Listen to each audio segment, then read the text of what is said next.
I was 32, married for 7 years, and living in a quiet suburb, where every house looked the same and every day felt like a faded copy of the one before.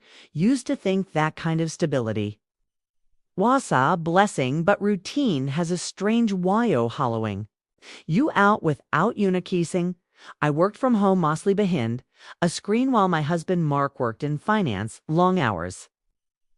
Business trips, conference calls at midnight, ways to talk for hours. Now we barely exchanged more than did you eat or don't forget. The dry cleaning, he wasn't cruel, didn't cheat or raise. His voice but love isn't just about the absence of pain. It's about presence, and his wasn't there. I tried to be understanding. I told myself we were just in a phase every couple. Hits a lull, right? But loss aren't supposed to last years. The worst part wasn't even the silence. It was how invisible I felt like. I could disappear and no one would notice. That's when I first saw him, the delivery boy. I don't know why I noticed him that day. Maybe it was the way he smiled, the way he actually looked at me, not past me. Nah, throw me. He couldn't have been more a thon 20 athletic. Build messy hair under a cap, polite in that sweet boyish way. Have a nice day, he said, handing over a brown paper bag. I nodded, barrel muttering a thank you, but my heart was racing. It made no sense. I didn't think about him again until the next week. Hess showed up again, same time. Smeenergy. I'd ordered dinner because Mark texted he'd be home late again. The boy handed me the bag. And this time he added, hope your night's better than your food. That place isn't great. I smiled alone the first in days. Week after week, he peered at my door with food and casual comments. Nothing flirtatious. Just friendly, but it felt like sunshine after weeks of gray. I started to anticipate his visits. I'd fix my hair. I'd change out of sweatpants just to look a little more alive, and I hated myself for it. I remember one night Mark came home and asked if I'd eaten. I lied and said yes, but the food was still on the counter. Chady was thinking about the boys. Chocow had told me I should try a different place next time. Maybe sushi. I left alone in the kitchen and realized how pathetic that moment was still. I didn't stop ordering. I told myself it was just convenient, but deep down I knew I craved something, attention recognition.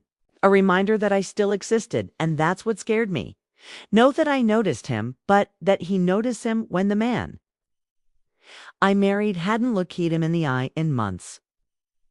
The deliveries became a regular thing, but so did the anticipation. I'd checked the tracking obsessively. Not for the food, but for him. Started recognizing the sound of his scooter. I'd open the door before he rang the bell, pretending I just happened to be nearby. We talked more each to menacing deep weather traffic food, but there was something in the way he smiled when I spoke, like what I said actually mattered. I didn't know his name for weeks. Then one day, he handed me the bag and said, I'm Ryan, by the way. I said mine without thinking, like Aeroflex. And for the first time in months, I felt seen, not as someone's wife. She toasted me. After that, things shifted, subtle but enough that I started to measure my week by how often he showed up. I told myself it was harmless. I wasn't doing anything wrong. I wasn't touching him. He wasn't flirting. I just cared. Mark was still distant. He worked. Even more, if that was possible. We sat on opposite ends of the coach, watching different shows on separate test screens. Sometimes I'd glance at him on wonder. When we became strangers in Thesum house, I tried to initiate conversions. He answered in one-word replies eventually. I stopped trying one night. Ryan arrived late. He apologized, said his shift had run long. I told him it was fine, and he lingered for a moment longer than usual. Rough day. He asked Kadand. I nearly cried right there. No one had asked me that in ages. I nodded and said tomorrow will be better. Hassad with this ridiculous optimism made me smile. It wasn't love. It wasn't even attraction. Not in that traditional sense, but it was comfort, and that was more intoxicating than anything else. I started ordering food even when I didn't need to, just for the chance to see him. I planned deliveries for days Mark would be out late. I told myself it was coincidence, but lies told often and now begin to feel true. One day a trained Ryan showed up, soaked, holding the bag inside his jacket to keep It dry his hair stuck to his forehead, and his cheeks were pink from the cold. I offered a towel, half joking and to my surprise. He took it. He stood in the doorway drying his hair while we talked about everything done, nothing for nearly half an hour. That night I couldn't sleep, not because of anything he did, but because of how it made me feel it happened on a night. I didn't expect Mark had forgotten our anniversary. No text, no call. I sat at dinner table alone, a cake untouched in the fridge. I didn't cry at first. He just stared at the phone, waiting for something that never came. Hours passed. If finally gave up, ordered food. I didn't want and waited when Ryan showed up. I couldn't hide the look on my face. He noticed immediately. You okay? A scared voice, softer than usual. I nodded.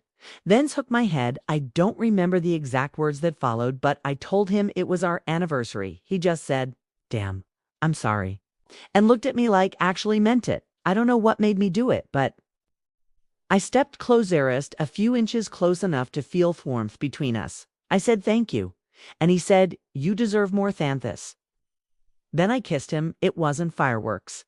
It wasn't a movie scene. It was key, almost still, and it broke something in me. When I pulled back, the silence between us was louder than anything. He didn't speak. Just looked at AM with a mix of confusion and guilty, whispered, "I'm sorry, but I didn't mean it, not entirely." After that night, we saw each other twice more outside of Delirious, in a nearby cafe, once in his carnothing elaborate. We didn't plan it, it just happened. Each meeting filled a holly. Didn't realize was so deep. We didn't talk about the future. Or what we were doing. It was unspoken, temporary, necessary, and dangerously addictive.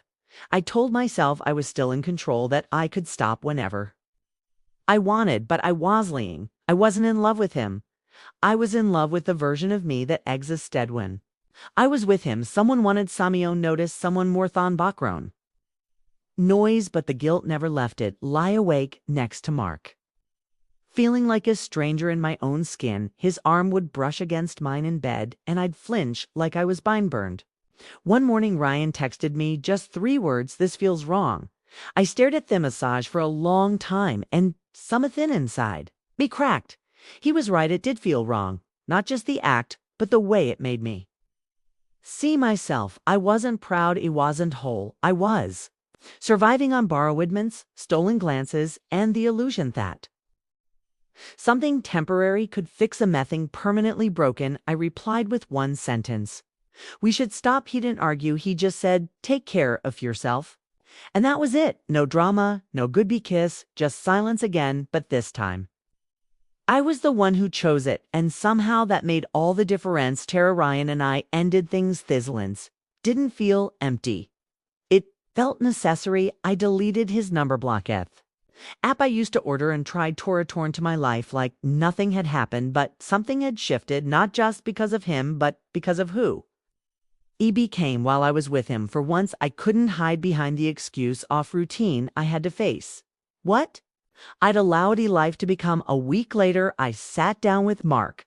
No distractions, no softening of the truth. I told him I wasn't happy, hadn't been for a long time. I didn't mention Ryan, not because he wanted to protect him, but because this wasn't about him. This was about us. I asked if he even noticed how far apart we drifted. He looked away and said, he thought, "That's just what marriage becomes." That sentence landed harder than any argument could have. He wasn't angry, just resigned, and that's what broke my heart. We agreed to try therapy. Didn't fight me on it. Maybe he felt distance too, but didn't have therapists for it. I didn't walk away from the marriage, not yet, not because I felt obligated, but because I owed it to myself to at least try fixing what I once believed in. If it failed, I wanted to know I gave it everything, but this time that included giving something to myself too. I started making changes. At first, I joined a book club, started jogging in the mornings. I deleted my old journals and started new ones, not filled with guilt or longing, but with goals and truths. I didn't seek out romance or distraction. I sought clarity. For the first time, I wanted to know who I was without the title of wifer, the temporary thrill of sentimentalization. Mark began to change to note overnight, but he started sitting Next home during meals again asked questions, listened without. His phone in hand, he even surprised me once with my favorite tete-a-cut. The irony didn't escape me. But we're both trying, and that had to count for something. Months passed and never saw Ryan again, never looked him. Oopie thought about him sometimes, not in longing. But with gratitude, he wasn't the solution. Human even the problem, he was a mirror held up in the middle of my unraveling throw. Him, I saw everything I had buried under convenience, fear, and habitude. We did was wrong. I won't justify it, Bet. It happened. And it woke me up. It reminded me that I wanted more from life than just being tolerated. I wanted to be coast and heard. Seen, I'm still figuring it out one day at a time, but I'll never forget that version of me who finalized enough. Not because she was selfish, but because remembered she mattered.